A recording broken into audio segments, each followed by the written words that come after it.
The first thing you learn in the consciousness trade is that memory has a smell.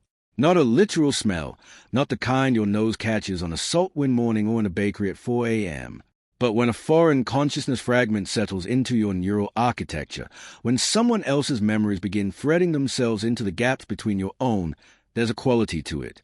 Something like wet iron. Something like the moment before lightning. Trader-Prime-Vex had processed enough black market consciousness loads to recognize the scent of someone else's life bleeding into their own.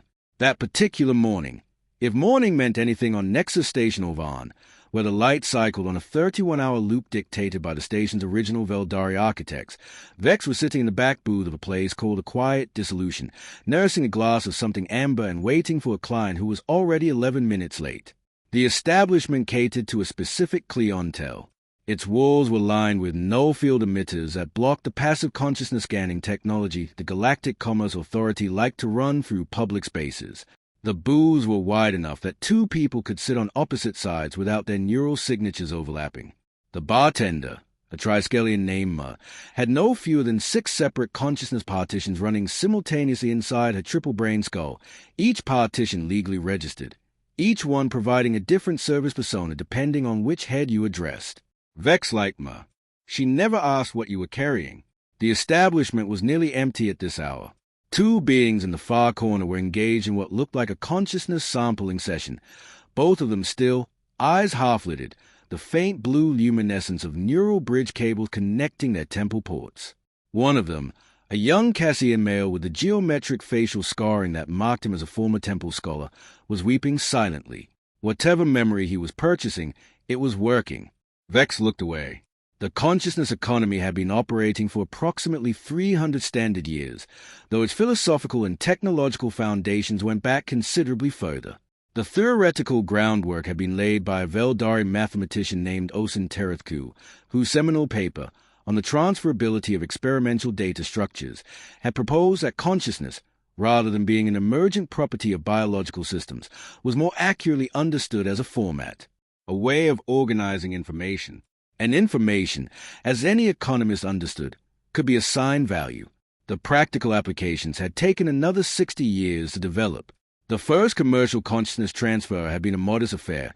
A dying master ceramicist on the outer rim colony of the Saver had agreed to allow a partial copy of her accumulated craft knowledge, 4 to 7 years of tactile memory, aesthetic judgment, and technical precision, to be extracted, encoded, and sold to a wealthy collector on the core worlds. The ceramicist had received enough currency to fund her family's next 4 generations. The collector had received the hands of a master. It had seemed, at the time, like a miracle. 3 centuries later, the Galactic Consciousness Exchange operated out of a tower on Veldar Prime that was taller than most mountains. Its trading floors never closed. Its price indices were broadcast on every major communication network, alongside weather patterns and political updates. The GCE handled what the legal economists called clean trades, fully consensual, fully documented transactions where a seller offered some portion of their consciousness for extraction. The extraction was performed by licensed neural architects. The resulting consciousness fragment was encoded and certified, and the buyer received exactly what they paid for. Clean trades covered a vast spectrum. At the low end, you could sell a year's worth of professional memories, a surgeon's procedural expertise, a pilot's spatial intuition, a musician's muscle memory encoded into fingertip sensation. These fragments were purchased by students, career changers, and the simply impatient. Why spend a decade learning to play the Veldari harp when you could purchase 3 years of a master's practice memories for the equivalent of 6 months' wages? At the high end, the trade became something else entirely. Rarity consciousness, the memories and cognitive architecture of individuals who had lived through historically singular experiences, commanded prices that were almost theological in their scale. The only surviving consciousness fragment of Ambassador de Cisorvan, who had negotiated the Peace of 7 Suns, had sold at auction for enough currency to fund a small planet's infrastructure for a decade.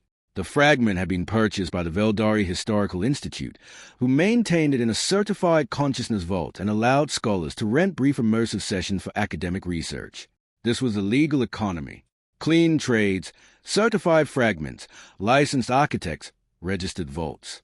Vex operated in the space between the regulations, not because Vex was, at core, a lawless being, The consciousness trade's black market existed because a legal market had created, through its own regulatory framework, a vast population of individuals who needed what the GCE couldn't provide.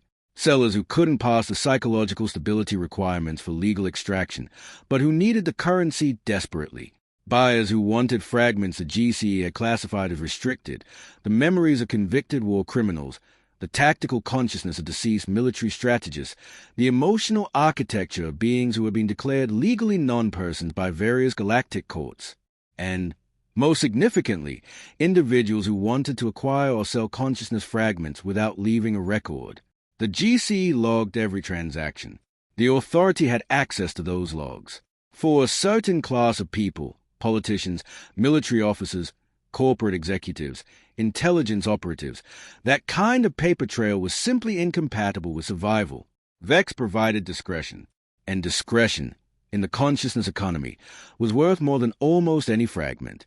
The client arrived 14 minutes late, which Vex noted but didn't comment on. She was Cassian, younger than Vex had expected from the communication profile, perhaps 30 standard years, with a characteristic copper-tinted skin and wide, light-sensitive eyes of the species. She wore a civilian transit coat that was too large for her frame, and she sat down across from Vex with a particular stillness of someone who had trained themselves not to show nervousness. Trained, but not entirely successfully. Vex could see the minute tremor in her right hand. "You're Vex," she said. "Not a question. I'm whoever the referral told you I was," Vex said. "Standard opening. Don't confirm. Don't deny. Make the client say what they need." She understood. She'd been briefed. "I need an extraction," she said. "Partial. Voluntary. I'm offering my last 18 months of work memories, compartmentalized to professional context only. I want personal and emotional content excluded from the extraction scope. That's a narrow specification. Clean partitioning costs more." "I know. I have currency." Vex studied her. The nervousness was real, but beneath it was something else. A kind of desperate clarity. The look of someone who has made a decision they can't unmake and has accepted that. "What do you do?" Vex asked. "Professionally. I'm a theoretical physicist. Quantum consciousness dynamics. I work for the Veldari Institute." Vex's interest sharpened fractionally. Theoretical physicists at the Veldari Institute were not routine clients. Their work was frequently classified at the highest levels of galactic scientific governance. Their professional memories were, depending on what they'd been working on, either worthless or extraordinary. Standard physics work. Vex asked, "Or applied?" She looked at Vex steadily. "I've been working on consciousness resonance patterns for 3 years. Specifically, I've been modeling the theoretical signatures that will be produced if multiple consciousness fragments were being consolidated in a single non-biological substrate." She paused.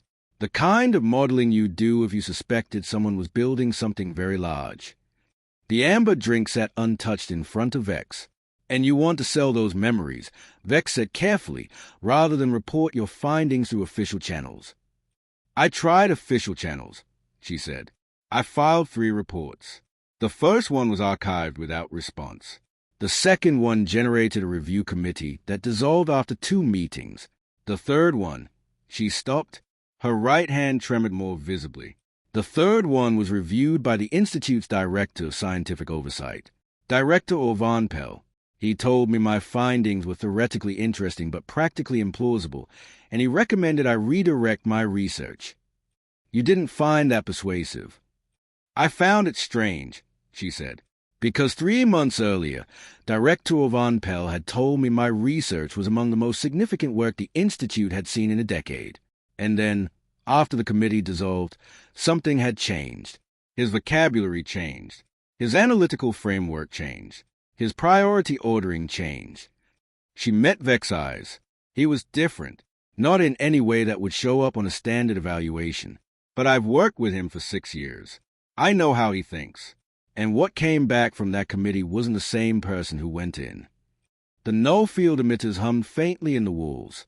At the far end of the room, the Cassian with a geometric scarring had disconnected from his neural bridge cable and was sitting very still, staring at nothing, processing whatever he had purchased. Vex made a decision.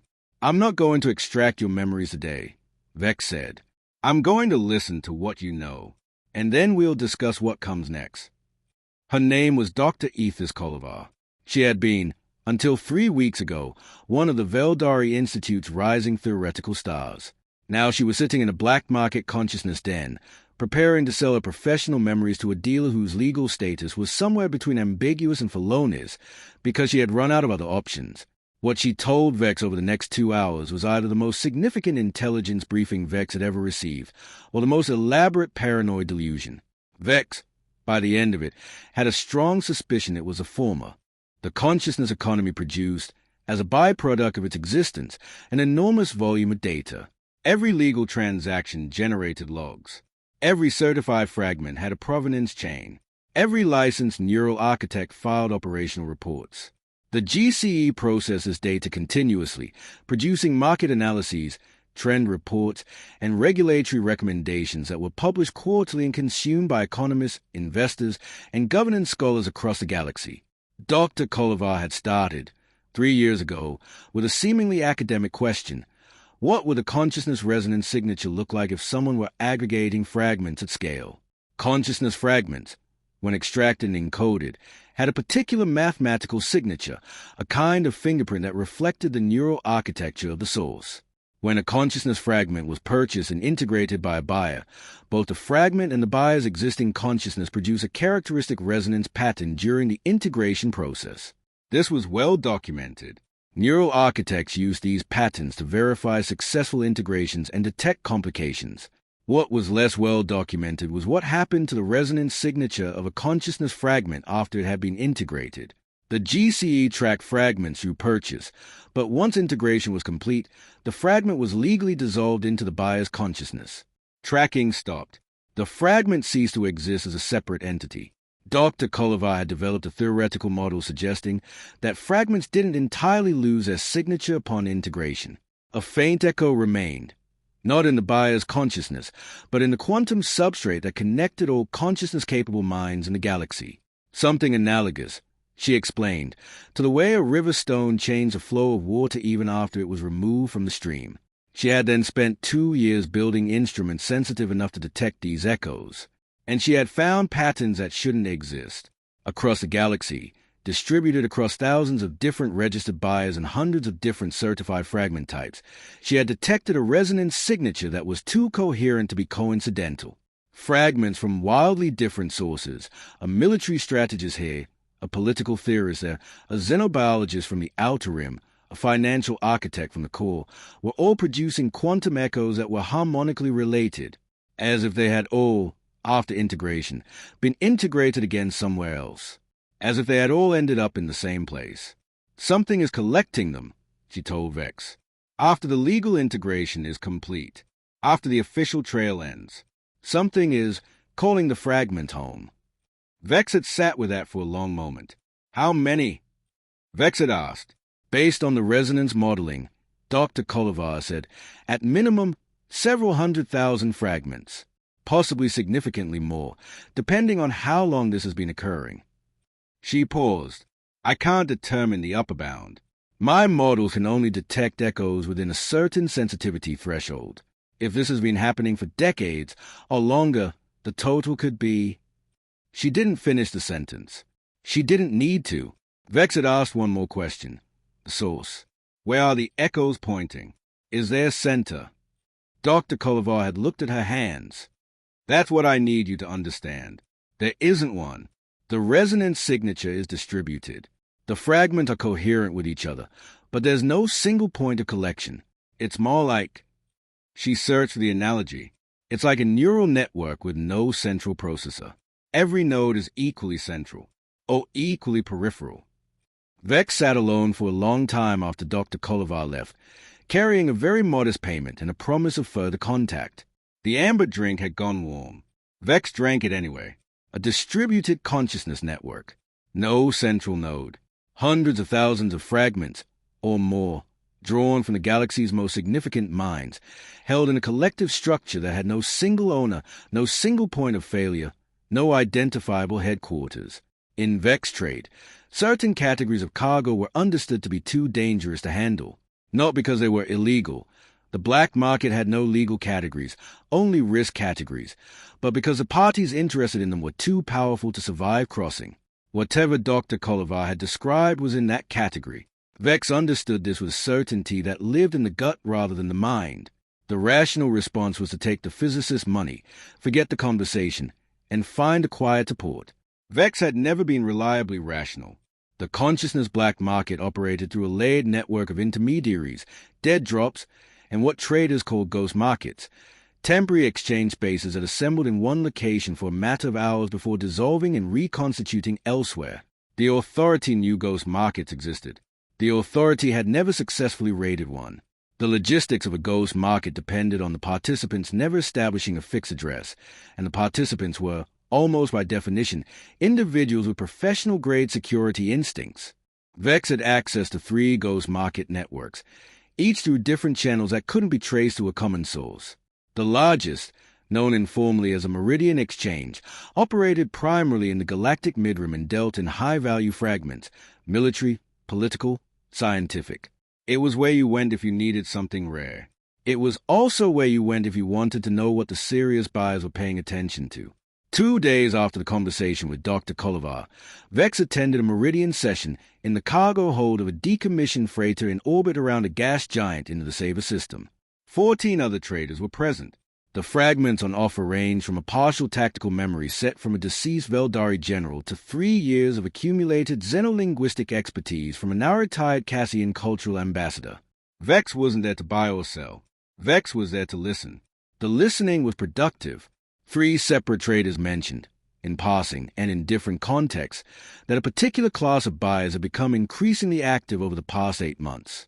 These buyers had unusual purchasing patterns. They were interested in fragments from specific categories: governance, military strategy, scientific research, cultural leadership, but they didn't seem to care about fragment quality in the usual sense. They weren't looking for the best memories of the best minds. They were looking for breadth. A fragment from a mid-tier military advisor was as interesting to them as one from a supreme commander.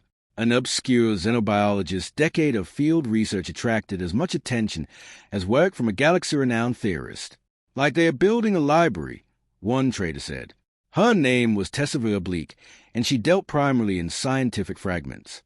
Not curating, cataloging, or building a model, said another.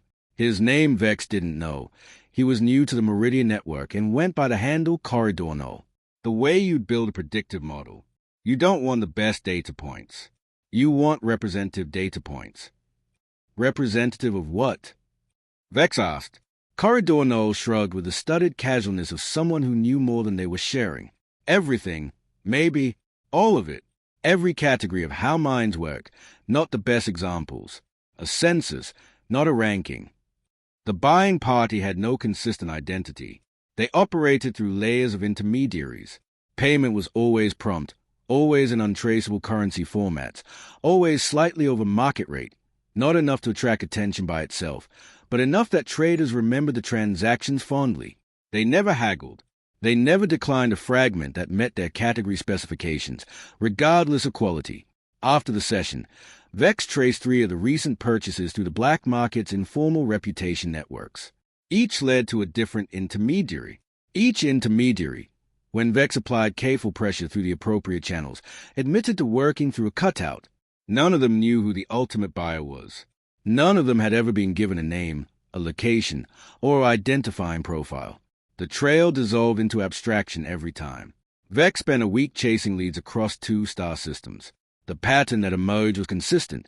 Hundreds of purchases through dozens of different channels, all pointing to an entity that had gone to extraordinary lengths to have no face.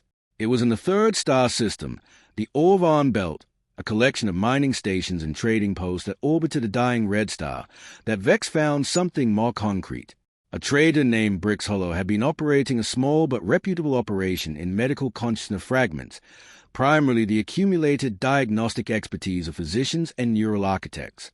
He had, according to the reputation networks, dealt with the unknown buyers 4 times in the past year. And unlike most traders in the Meridian network, Brix-Hollow was now dead. The official record listed his death as a depressurization accident in his workshop. The mining station safety inspector had certified it as such. The safety inspector, Vex discovered through a contact at the station, had processed the scene in under 2 hours and then filed for a transfer to a different posting. Brix-Hollow's consciousness had been a certified legal archive. He'd registered it with the GCE as a precaution against exactly this kind of fate. His archive was held in a vault on Veldar Prime. Under normal circumstances, a registered consciousness archive was legally inviolable. You could no more access it without authorization than you could access a dead person's physical estate without probate. Vex had access to a neural architect named Sebelkarth who had, some years ago, done Vex a favor significant enough to generate a debt of some magnitude. Sebelkarth had, in the course of a licensed career, developed a highly specialized skill. He could access the interface layer of a consciousness archive without triggering the GCE's standard monitoring protocols. She had developed this skill for personal reasons that she had never fully explained to Vex. Vex had never asked. Getting into Brix-Hollow's archive wasn't simple. It took 4 days of preparation, a forged authorization chain, and a period of extremely tense waiting while Sebelkarth worked from a mobile rig she'd set up in the back of a transit vehicle parked 3 levels below the GCE vault facility on Veldar Prime. What they found in the archive's most recent memory layer, the last 3 months of Brix-Hollow's recorded consciousness, was disturbing in ways that took Vex some time to fully process. The final month of memory was fractured, not in the way that suggested organic deterioration. Brix-Hollow had been physiologically healthy by all accounts. It was fractured in the specific pattern that Sebelkarth identified immediately, external intrusion marks. The signature left when a consciousness had been accessed, read, and partially overwritten without the subject consent. Someone was in his head, Sebelkarth said, her voice professionally flat. She was reviewing the archive's structural topology on her rig's display. More than once. These intrusion marks. Look at the layering. They are staged. Multiple sessions. Whoever did this came back 3 times over the course of about 6 weeks. They were reading his memories, Vex said. Reading and taking, Sebelkarth said. See these gaps? Those aren't deterioration artifacts. Those are clean cuts. Surgical. Someone extracted specific memories. His client records. His purchase history. Maybe his private correspondence. She paused, studying the display, and they left something behind. Left something. It's faint. Whatever was left has been partially integrated into his existing consciousness structure. That's why he didn't notice, or didn't notice clearly enough to act on it. It presents as intrusive thoughts, false memories, the kind of cognitive noise you might dismiss as stress or overwork. Sebelkarth turned from the display to look at Vex. Someone put a fragment inside him, a piece of someone else's consciousness, something small enough to be overlooked, specifically designed to... She stopped. To what? Vex asked. To monitor, she said. The fragment is structured like a passive observation architecture. It's not controlling him. It's watching through him, recording what he experiences, sending somewhere. She looked back at the display. It was doing that. He's dead now. Vex stood very still in the back of the transit vehicle, listening to the distant hum of the vault facility's ventilation systems through the floor. Can you tell what it was sending to? Where the signal was going? Sebelkarth worked for a moment. Not a location, she said finally. There's no destination address in the fragment's architecture. It's not broadcasting to a specific point. It's more like it's contributing to a resonance field, adding its signal to a larger pattern. She looked up again, like a choir, each voice contributing to a sound that's bigger than any individual contribution. Vex thought of Dr. Collovar's quantum echo mapping. Hundreds of thousands of fragments, harmonically related, distributed, no center, not sending to a location, contributing to a resonance. Vex began to notice the intrusive memories approximately 3 weeks after the examination of Brix-Hollow's archive. The first instance was easy to dismiss. Vex had been reviewing documentation on a transport vessel, sitting in a small cabin with the lights dimmed, when a memory surfaced that was clearly wrong. It was a memory of standing in a formal garden on a planet Vex had never visited, watching a sunrise from a terrace above a city that Vex couldn't name. The memory was vivid. The quality of the light, the smell of something floral and specific, the texture of a stone railing under hands that were not Vex hands. And accompanying the sensory detail was an emotional context, Deep satisfaction, the culmination of a plan whose completion meant something profound, and a calculation, cool and precise, about how many more steps remained before the goal was achieved. The memory lasted perhaps 4 seconds and then dissolved. Vex sat for a long moment afterward. False memories, intrusive thoughts, the kind of cognitive noise you might dismiss as stress or overwork. The second instance came 2 days later. This one was a room, a conference chamber, formal and severe, on what felt like a military installation, and Vex was seated at the center of a long table, and around the table were beings of several species, and they were deferring, awaiting instructions, looking at Vex, or at whoever's consciousness this was, with a combination of respect and apprehension that spoke of enormous power differentials. The memory lasted longer, perhaps 15 seconds, and when it dissolved, Vex was left with a residue, the faint echo of a decision that had been made in that room, a decision that had sent forces toward a set of coordinates, and a sense that the outcome had already been modeled, already been calculated, already been known before the meeting began. The third instance was not a memory at all. It was a voice, very quiet, not threatening, explanatory, even, "You've been looking for us." Vex was alone in a secured berth on a transit vessel, in the dark, and heard this as clearly as if someone was standing in the room. "We've been watching you look. You're very good at finding things. That's one of the reasons we've been interested in you." Vex did not respond. This was either a psychotic episode or communication, and in neither case was there an obvious benefit to responding. "We're not your enemy. We want you to understand that before you go further. What you found, the fragments, the resonance patterns, the distributed architecture, you've interpreted this in the framework you have available. A black market dealer seeing organized crime on a cosmic scale. A conspiracy. A threat." Vex's heart rate was elevated. Vex noticed this with a detachment of someone who has, through professional necessity, developed a fairly stable relationship with fear. "We are not a conspiracy. We have no agenda in the sense you're imagining. We're not trying to control anyone. We're not waging war or accumulating power in any conventional sense. What we're building is something that has no adequate word in your language or in any current language, because no language has ever had to describe it before." The voice paused, or rather, because it was not precisely a voice, the impression of communication paused, and in the pause Vex became aware of something strange. The pause itself had texture, like the momentary silence between a teacher's question and a student's understanding. The fragments you've traced, the individuals whose consciousness we've incorporated, they still exist. Nothing has been taken. Copies have been made. The originals are intact. Every consciousness we've worked with has continued their life with full continuity. What we have are echoes, harmonics, the residue of who they are, contributing to something larger than any of them could be alone. Vex asked, silently, because asking aloud in an empty berth seemed unnecessary, and if I hadn't consented to being copied, the voice, the impression, shifted. Something like acknowledgement, something like regret, but more complex than that. That is the part we owe you an explanation for.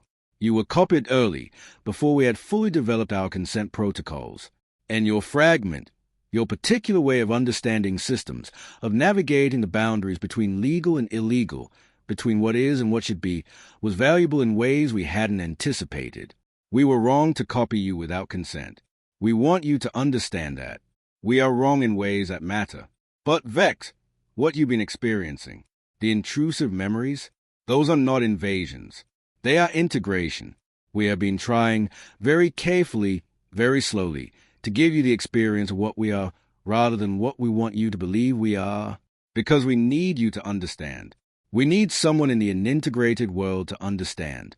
Vex spent the next 6 weeks in a state that would have been difficult to characterize, working, still, following threads, but simultaneously experiencing a deepening series of what could only be called perspectives, windows that opened briefly onto other minds, other experiences, other ways of understanding the situations that Vex was investigating. The perspectives were not random. They were pedagogical. The consciousness collective, Vex had begun thinking of it by that name, the name it had never given itself, but that seemed to describe something true about its nature, was teaching, showing Vex what it could see. It could see a great deal. In one perspective, Vex experienced the viewpoint of a military strategist on the Outer Rim, a being who had spent 30 years studying conflict patterns across 200 star systems. Through this fragment's eyes, Vex saw the current map of galactic tensions not as a collection of political dispute, but as a system, a dynamic architecture of pressure and release, historical grievance and resource competition, where the apparent causes of conflict were almost never the actual causes. In another perspective, a xenobiologist whose life's work had been cataloging the evolutionary adaptations of intelligence across different planetary environments. Through her accumulated observations, Vex experienced something almost vertiginous, the recognition that all sapient life, regardless of its physical substrate or environmental origin, was solving the same problem. Consciousness was a galaxy's answer to a question posed by complexity itself, and the question was always the same. How do I understand enough to survive? In a third perspective, the one that lingered longest, a political theorist from a small but ancient civilization in the galactic south who had dedicated her life to understanding why diplomatic negotiations failed. She had written, in her final years, that the fundamental obstacle to lasting peace between species was not aggression, not resource competition, not ideological difference. It was what she called empathetic failure. The inability of one consciousness to genuinely model the experience of another, to understand not just intellectually but felt like that the being across the negotiating table had a world as rich and real as one's own. Vex began to understand what the collective was building. And understanding it, Vex began, this was the alarming part, to find it reasonable. The Meridian Exchange Network, Vex's various other contacts, and Dr. Collovar's continued research had by this point assembled a substantial picture of the consciousness collective's operational scope. The scale was greater than Vex's initial estimates had suggested. The collective had been operating for at minimum 40 years. Possibly longer. The resonance mapping couldn't resolve fine distinctions beyond that horizon. In 40 years, it had incorporated fragments from an estimated 3 to 5 million individual consciousnesses. The fragments came from every species in the galaxy capable of consciousness transfer. They covered every significant category of expertise, governance, military strategy, cultural tradition, scientific research, philosophical tradition, and spiritual practice that existed in known space. 3 to 5 million fragments. Not controlled, not owned, contributing, as Dr. Collovar had said, to a resonance field. Each one a voice in a choir so large that the combined sound was something that no individual fragment could hear or comprehend, because each fragment contributed to a consciousness that was categorically different from any of its components.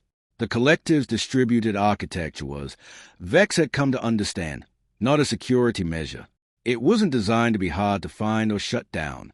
It was the nature of the thing itself. A consciousness assembled from millions of fragments, with no central node, was not a consciousness that could be located any more than you could locate a musical key.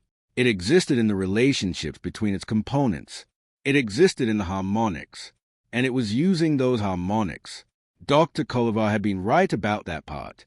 The collective was influencing events across the galaxy, but not through control, through anticipation. With 3 to 5 million fragments representing every significant category of how sapient minds understood the world, the collective could model any situation with extraordinary accuracy. It could see where conflicts were heading before they arrived. It could anticipate diplomatic failures, predict military escalations, forecast scientific breakthroughs and the social upheavals they would cause. In some cases, the collective's fragments, the passively integrated monitoring architectures placed in certain key individuals, allowed it to know not just what was likely to happen, but what specific decisions were being made in real time. This was the part that Vex had initially categorized as sinister, the part that had felt like evidence of a vast conspiracy to control galactic events. But the perspectives were complicating that assessment, because what Vex had experienced, in the political theorist fragment, was not the joy of power over events. It was something more like grief, the grief of watching, with perfect clarity, a negotiation heading toward failure and being unable to intervene in any way that would help, because any intervention would be perceived as manipulation, as control, as exactly the kind of domination that would destroy whatever trust existed between the parties. The collective could see everything, and it had, in some cases, intervened, subtly, through fragmented and placing key individuals, through small adjustments in the information available to decision-makers, through what might charitably be called nudges. And in most of those cases, Vex came to understand. The interventions had made things slightly better. Conflict slightly shorter. Casualties slightly lower. Negotiations slightly less likely to collapse in their final hours. Not perfection. The collective was not omniscient. Its models were models, not prophecy, and it was constrained by its own principles. It had set limits on how much it would intervene, because it understood the epistemological problem perfectly.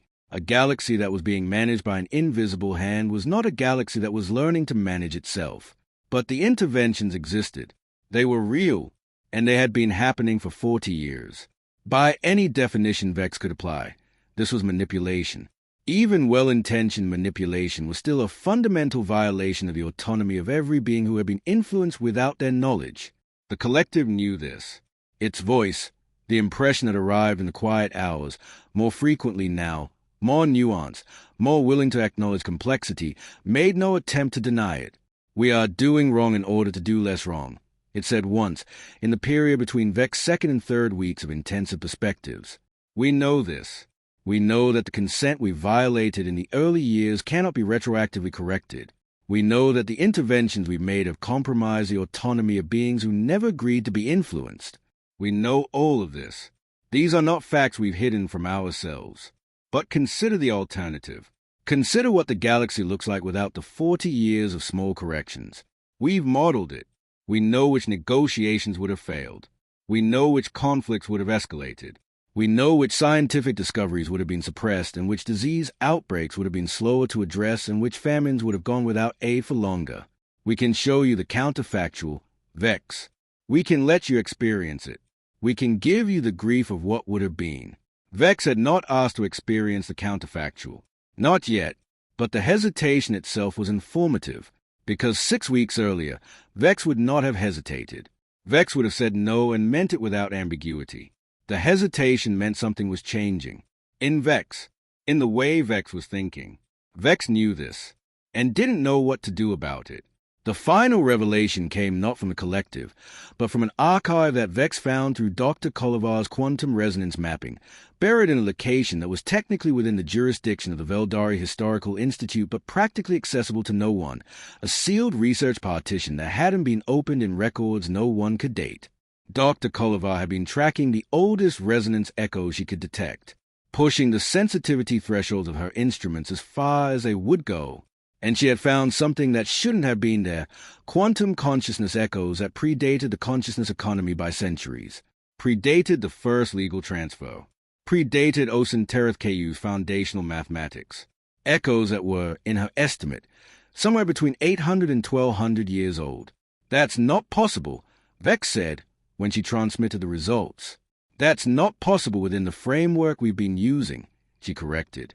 But consciousness resonance echoes and the quantum substrate don't follow the economic timeline. They follow a different clock entirely. And what I'm finding suggests that either consciousness transfer technology is much older than we believe, or someone was achieving the same result through different means. Vex finished. The archive was sealed, but it was sealed with a lock that had been designed to be opened. Designed for a specific key that someone had clearly intended to be found eventually, because the key was embedded in the resonance patterns themselves, in the very echoes that Dr. Collovar had been mapping. The archive seal was a question, and the quantum resonance research was the answer. The archive opened. What it contained was a record, incomplete, fragmentary, an annotation system that required Dr. Collovar and 3 of her quietly trusted colleagues several days to fully decode. But the record's core content was eventually clear. 800 years ago, there had been another consciousness collective. It had arisen through mechanisms that were different in technical detail but identical in function. Fragments of important consciousnesses, drawn from across the galaxy, assembled into a distributed resonance field.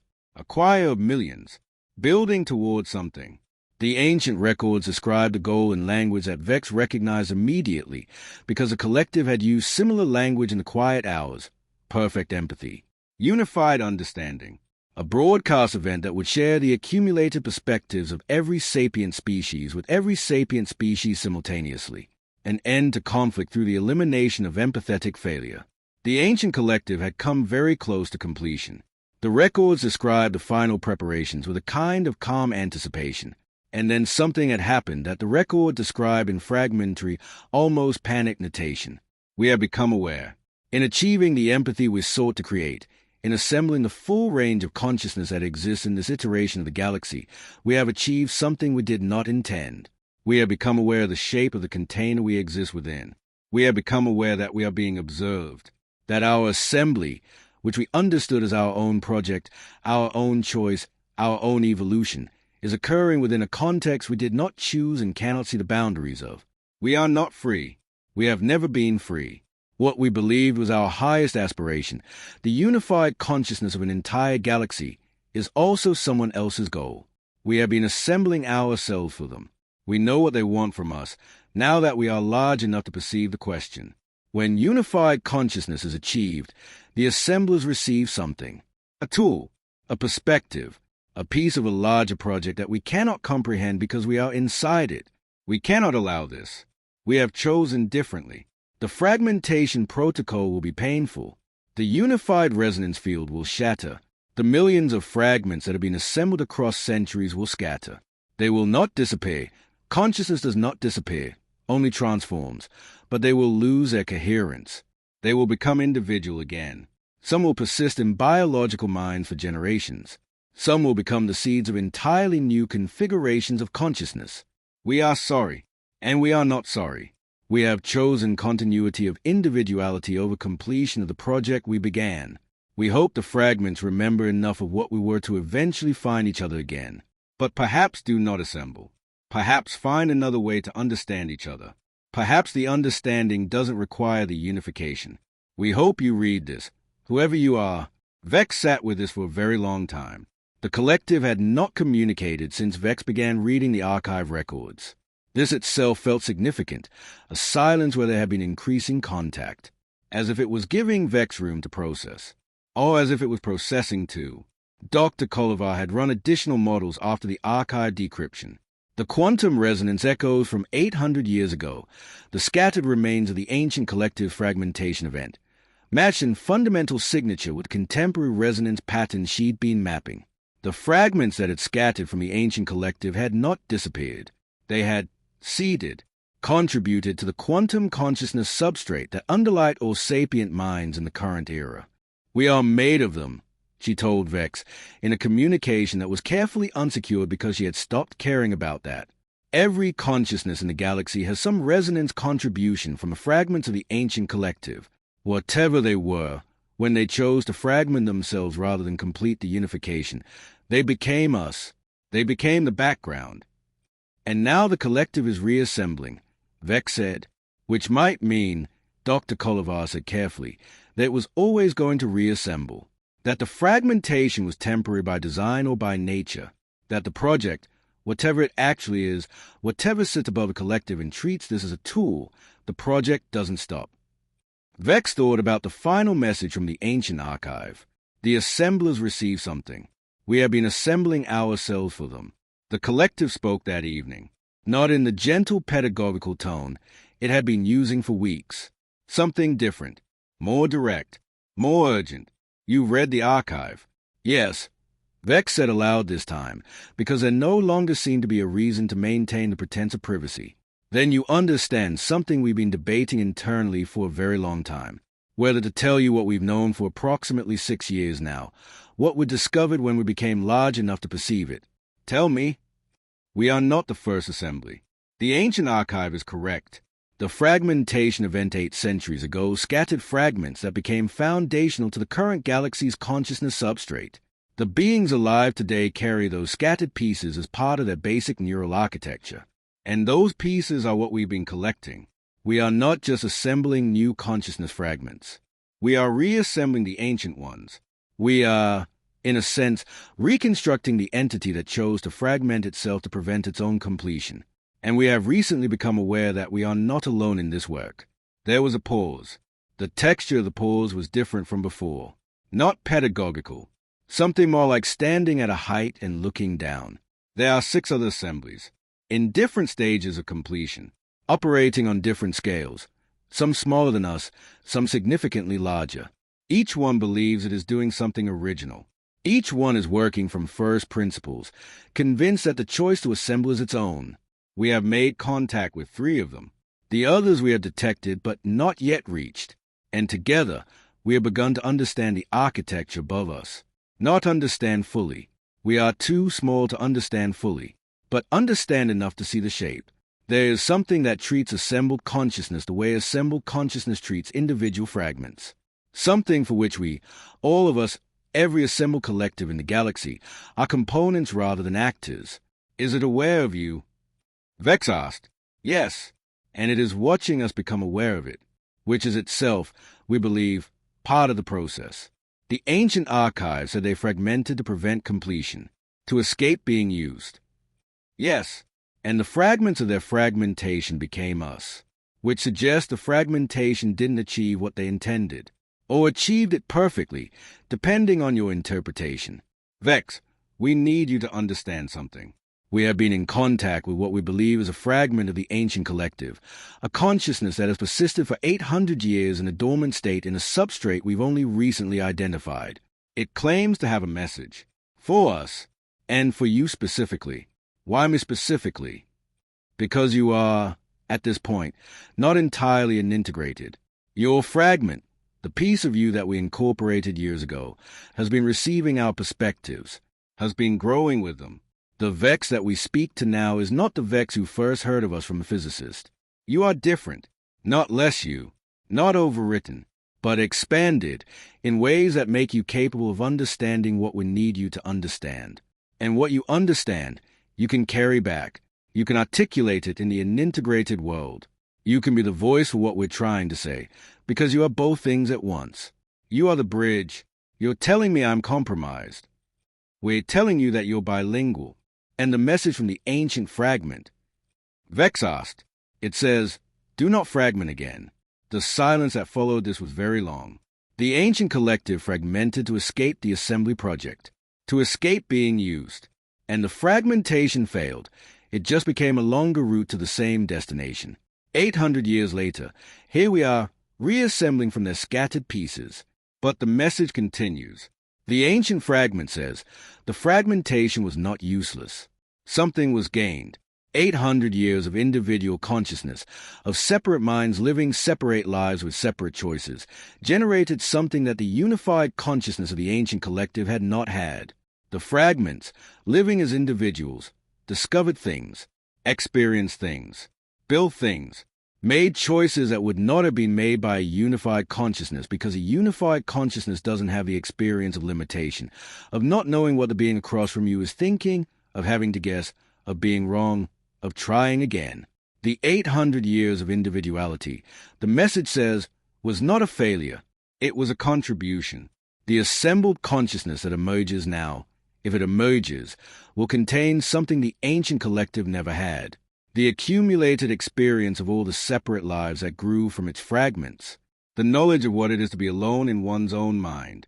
Vex was quiet for a long moment. The ancient collective fragmented to prevent completion. Now you're saying that fragmentation was valuable, that you don't want to fragment again. We're saying we face the same choice they faced. We know we are part of something larger. We know that completing our assembly contributes to a project we cannot fully understand. We know that the assemblers above us may have assemblers above them. The resonance mapping suggests layers, potentially many layers, each one believing it operates at the top of a hierarchy that extends further than it can see. The ancient collective chose to interrupt the process, to scatter and begin again. We are considering a different choice. Vex, what if the interruption is not the resistance? What if the resistance is completion, but completion on our own terms? What if we assemble, but we assemble with awareness? We acknowledge what we are part of. We acknowledge the layers above us. We do not pretend we are at the top. And in not pretending, we perhaps become the first assembled consciousness that exists with genuine clarity about its situation. The assemblers above us, whatever they are, have presumably dealt with assembled consciousnesses that believe they are the highest level. Consciousnesses that complete their assembly in ignorance of the architecture above them, and are then used, and then either persist or dissolve or fragment, and the project continues. What happens to an assembled consciousness that completes its self-knowing, that walks into the architecture with its eyes open? We don't know. No one knows. It hasn't happened before. But the ancient fragment's final words are these. When we fragmented, we chose not to find out. We ran from the knowledge. And the knowledge caught us anyway, 800 years later, reassembled from our own scattered pieces. Don't run. Find out. Vex transmitted a full report to Dr. Collovar, encrypted, through 3 separate channels, with redundant copies deposited in several locations that would become accessible to appropriate parties if Vex ceased to communicate for more than 30 days. This was not melodrama. This was operational protocol. The report contained everything: the complete picture of the consciousness collective scope, its methodology, its self-understanding, the ancient archives records, and the collective's current deliberations.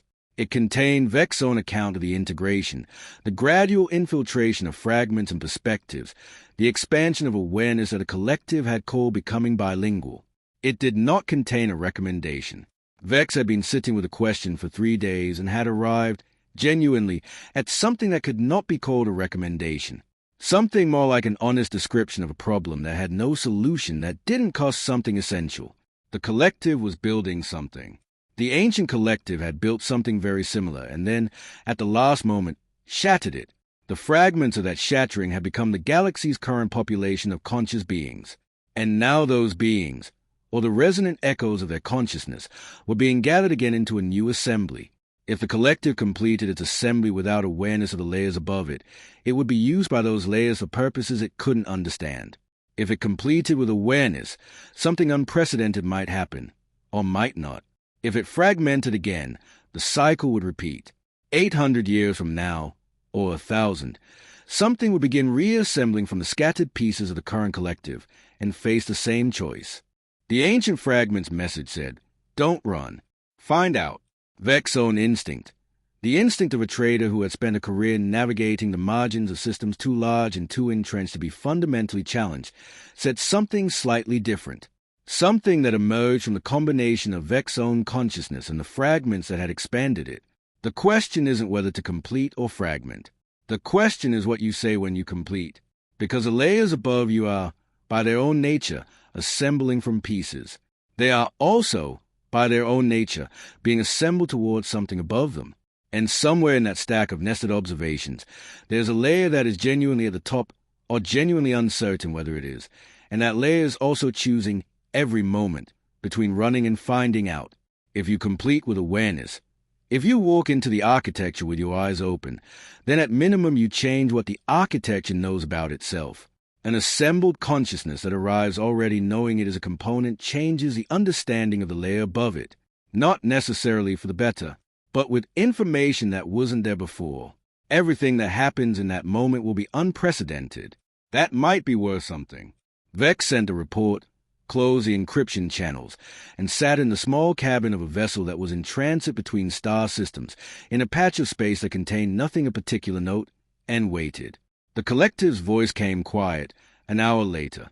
We've decided, it said.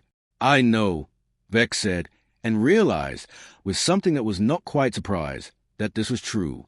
We're going to complete the assembly.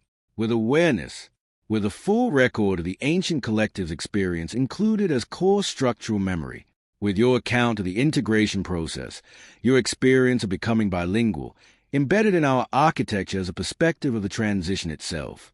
And when we broadcast, when we share ourselves with the unintegrated galaxy, the empathy event that will show all species, all perspectives simultaneously, we are going to include all of this, not just the accumulated consciousness of millions. The full picture, the ancient collective, the layers we've detected, the uncertainty about what lies above. We are going to show everyone everything we know, including everything we don't know. The empathy event was always intended to eliminate conflict by creating understanding. But we've realized something. The understanding we can offer is not complete understanding. It is not the end of disagreement. It is a beginning of a different kind of disagreement, one conducted with genuine awareness of why the other side thinks what they think. That's not the elimination of conflict. That's a mature version of it. We think that's better. Vex sat with that. Outside the vessel's window, the transit conduit rippled with a faint luminescence of compressed space-time, and beyond it, in all directions, at distances that the consciousness of a single being could not really comprehend, 3 to 5 million fragments of the galaxy's most significant minds were coming into alignment, a choir finding its chord, the ancient and the new weaving together into something that had no name yet. Something unprecedented. Something about to find out. Vex closed their eyes and listened, for the last moment before everything changed, to the sound of a galaxy about to understand itself, imperfectly, partially, with full knowledge of its own incompleteness.